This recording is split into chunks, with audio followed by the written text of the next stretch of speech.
বরাদ্দ হয়ে গেছে, সেখানে আবার নতুন নতুন তথ্য আবার নিয়োগ দেওয়ার মানে নিয়োগ দেওয়া হচ্ছে, সেখানেও নিয়োগ বাণিজ্য চলছে।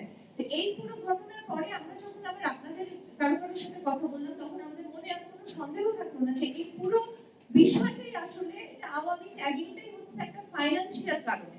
পুরো জিনিসটাই আসলে এখানে আমরা আওয়ামী লীগের লোকজনকে রাখবো। দেখুন, আমরা গত 10 বছর ধরে আওয়ামী লীগের বিরুদ্ধে লেখালেখি করেছি, বিভিন্ন সময় রাস্তায় ছিলাম। আওয়ামী লীগ কতটা মাফিয়াগিরি করেছে, কতটা কি ধরনের সিন্ডিকেট, কি ধরনের মাফিয়ার লুটপাট তন্ত্র তারা চালু করেছিল, সেটা আমরা সেটা বলার অপেক্ষা রাখে না।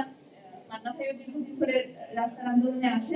কিন্তু এখন যেটা হচ্ছে যে আওয়ামী ট্যাগিং দিয়ে সাধারণ মানুষ, সাধারণ চাকরিজীবী, সাধারণ হাসপাতালের যারা সাধারণ কাজ করছেন, সিকিউরিটি গার্ড থেকে শুরু করে meter reader, pump operator, electrician, আয়া, মানে সব ধরনের স্থায়ী যেগুলো তৃতীয় চতুর্থ শ্রেণীর কর্মচারীদের কাজ, তাদের সবাইকে যে হলে দলে চাকরিচ্যুত করার জন্য আমি একটা আওয়ামী লেভেলিং করে দিলাম, এটা রীতিমতো অন্যায়।